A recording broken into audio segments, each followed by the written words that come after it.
you did one-dimensional motion. We did things going forward and backwards, up and down, all that. Easy. Motion in one dimension. Now we're going to start to look at the motion of objects moving in 2 dimensions. So that would be things like, okay, who's ready? Lucas, you ready? That's moving in 2 dimensions. There is an X and a Y component. Yeah, I can't catch. Especially not with my left hand. There's an X and a Y component to its motion. So it gets pretty nuts to try to use those kinematic equations on 2 dimensions simultaneously. So what we have to do is break the motion apart into the X components and the Y components. And you're now really good at breaking apart vectors into their X and Y components. The one comment I was going to make on the quiz, I forget which group had the problem with velocity for the plane. Velocity on the X, velocity on the Y. Make darn good and sure that you're noting that as V sub X, V sub Y. You don't want to just have it as X and Y, because suddenly we're going to have V sub X, delta X, A sub X. We got all these different components on the X and Y axis. So you want to make sure that you're really careful about all of that. Okay.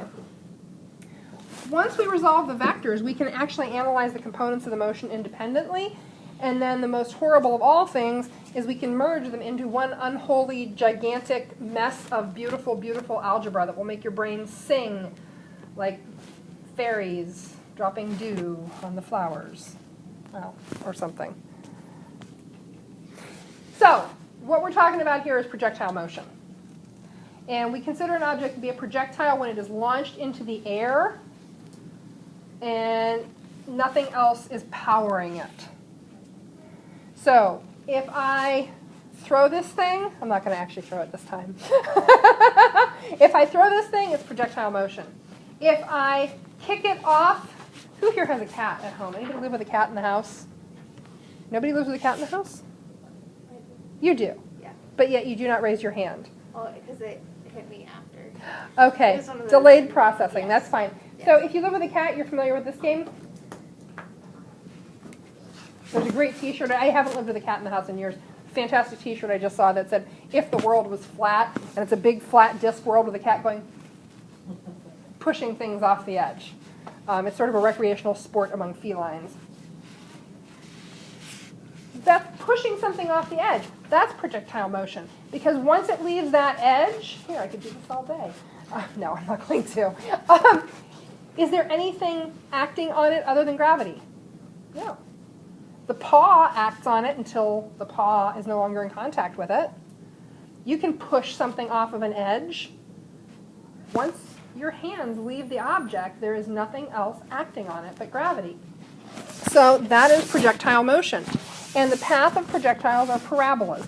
Now this is not a perfect parabola here. Perfect parabolas are fun tongue twisters. You could make a tongue twister with that. But that's because at this level, in the high school physics world, we ignore air resistance. This makes everything much easier. However, this means that our design capacity is limited. And later we'll talk about the Tacoma Narrows Bridge and what happens when you really ignore air. It all fell down. Okay, so if we look at these two balls, and this, I think this illustration may exist in your textbooks, I'm not sure.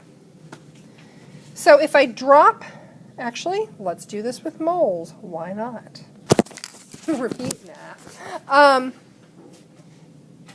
Neither of them had any initial velocity on the y-axis. One was just like those problems where, you know, coffee pots get knocked off of windowsills and robots drop thermoses off cliffs and, you know, people shove soccer balls out of tree houses. I don't know what all we did. One of them was just dropping. One of them was actually pushed off the edge. So if we look at those two objects,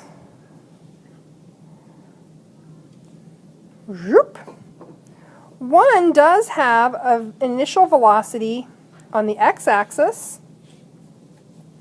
I should color code these, shouldn't I? That would be helpful.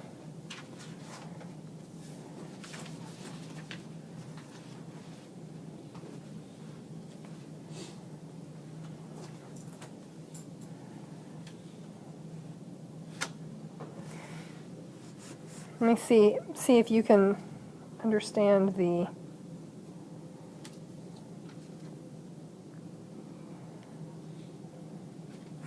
what am I saying in this drawing? Read it to the people at your table.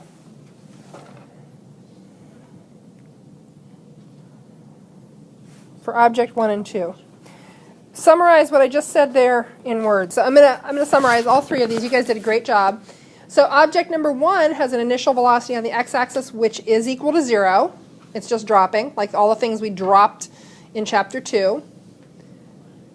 Both objects, 1 and 2, have an initial velocity on the y-axis which is equal to 0. They're not being thrown down, they're just dropping. But object number 2 is a little bit different. This is something being pushed off an edge. This has an initial velocity on the x-axis which is not equal to 0. It does have some initial x velocity. This is the cat pushing your favorite coffee mug that your best friend gave you right off the counter. I'm shattering it. So then when we look at this, if this, none of you have any doubt that for this ball, the only acceleration it's got is what? Gravity, negative 9.81 meters per second squared. What about this ball? What acceleration does it have? Gravity! Negative 9.81 meters per second squared. Unless there is a rocket pack strapped to its butt, it is not accelerating, and I would pay good money to see that. It is not accelerating on the x-axis. It's only accelerating on the y. So what we can say about these then is that AY equals negative 9.81 meters per second squared. A sub x equals what? 0. There is no change in the velocity on the x-axis. So when this ball gets done and hits the ground, what's its final velocity on the x-axis? 0!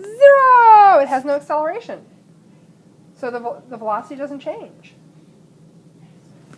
When this one gets done, because it did have an initial velocity on the x-axis, when it gets done, what's its velocity on the x-axis? This is tricky. Talk about it at your tables. Discuss. This object's velocity on the x-axis when it hits the floor, if this is true, then Vix equals Vfx. There's no change in its x velocity. It's not accelerating on the x. So both of those numbers are also then equal to what? Vax. We can just start saying V sub x. There's no rocket pack strapped to its butt. It's not accelerating on the x-axis. That means the x velocity is not changing. Can we say that about the y velocity?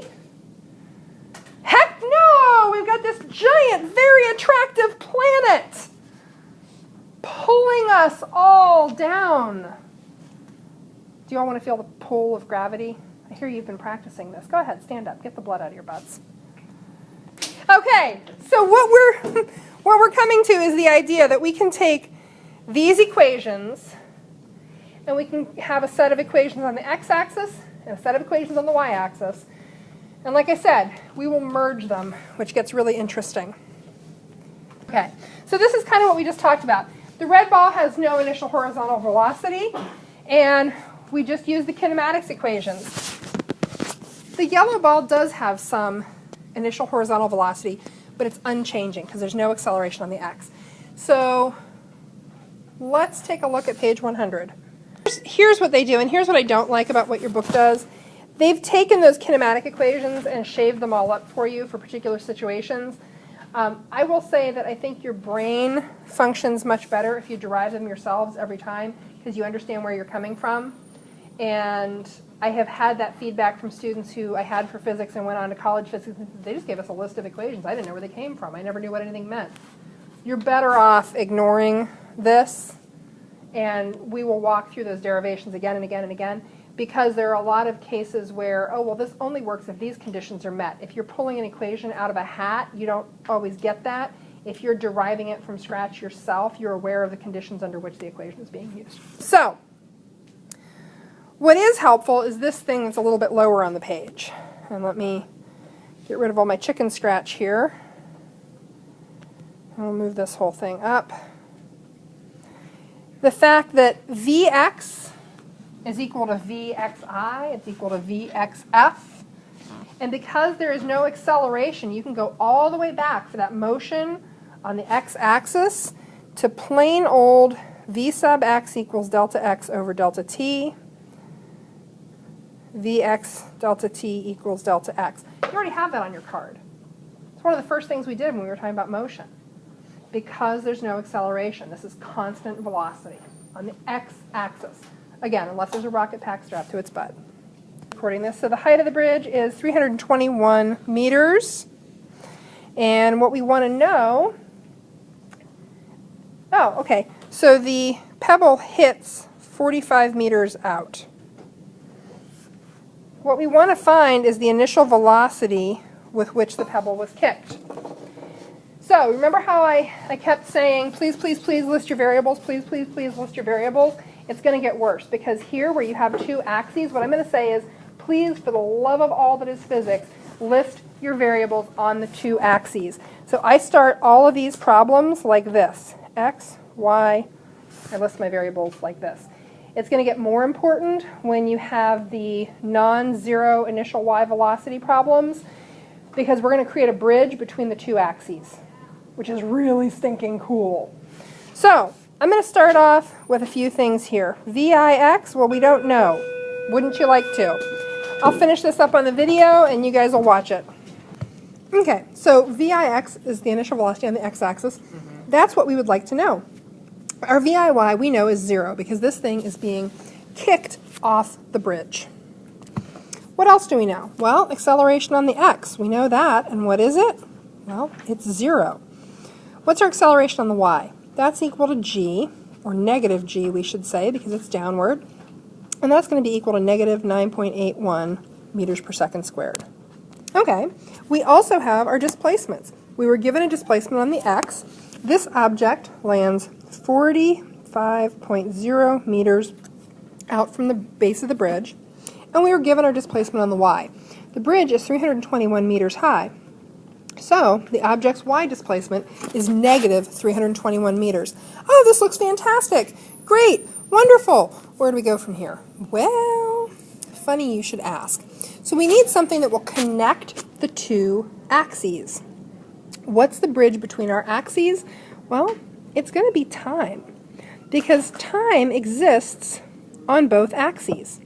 Time exists on both axes, and for every moment in time, that object has an x displacement and a y displacement, an x velocity and a y velocity, an x acceleration and a y acceleration. So time provides the perfect variable to tie together the motion of our object onto the two axes. Cool! Okay, now what? You've got your card with your kinematics equations out, right? Of course you do. That would be silly. So let's go ahead and let's look at the x-axis. Well, you know, I have a favorite equation that ties together V, I, A, and displacement with time. So what if I told you that delta x equals Vix delta t plus 1/2 A sub x delta t squared? That's true, right? What's A sub x? Oh, it's 0. Guess what? That whole darn thing goes away. Guess what we're left with? Delta x equals Vix delta t. Funny. And furthermore, since we know that the velocity on the x-axis is constant, we could even say delta x equals just V sub x delta t. Oh, well, now I like that a lot. That's pretty handy. We're going to use that a lot. Isn't that what we just said in the last slide? Yeah, it is. Okay, so I'm going to get rid of the extraneous stuff, and I'm going to set that aside. Furthermore, the other thing I'm going to do is I'm going to solve this equation for delta t, so that would be delta x over V sub x is equal to delta t. And I'm going to pop this expression into my list of variables. Pretty sneaky, huh? Okay, I've done that, and I'm going to leave this sitting here only to remind me of where I got that expression for delta t. We're going to use it in just a minute. So now let's look at the y-axis. Well, I have vi delta y, a sub y, delta y, and delta t. Is there any equation I could use to tie those four factors together? Why, of course there is. Look at this. Funny, I feel like I just used this equation. Delta y equals viy delta t plus 1/2 a sub y delta t squared. Except there's something different here. viy is equal to 0, so guess what? That goes away. So now delta y equals 1/2 a sub y delta t squared. Interesting. Interesting indeed. Well, now I have an expression that I am going to use to solve this because I've got a way to connect my two axes. Watch.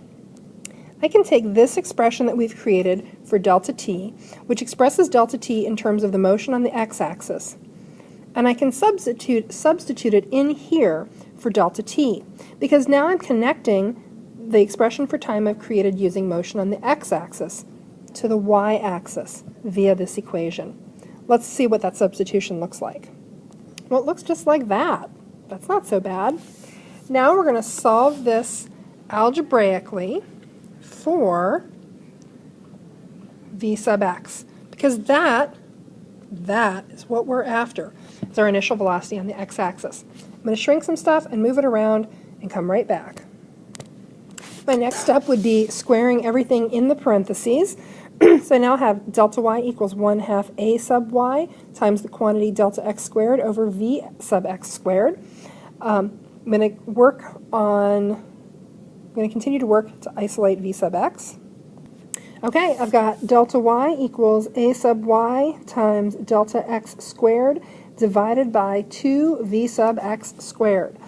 Continuing to work to isolate v sub x, I'm going to rationalize everything and move my 2 v sub x across the equal sign. Okay, I've got 2 v sub x squared delta y equals a sub y delta x squared. Now, time for my last couple steps. Okay, v sub x equals the square root of a sub y delta x squared over 2 delta y. All right, now it's time to plug in some numbers. Okay, I've got my numbers plugged in. V sub x should equal the square root of negative 9.81 meters per second squared times 45 squared divided by 2 times negative 321. Notice that my negative signs will cancel. Well, dividing a negative by a negative will yield a positive, so I don't have a problem under the radical. Now let's get a raw number.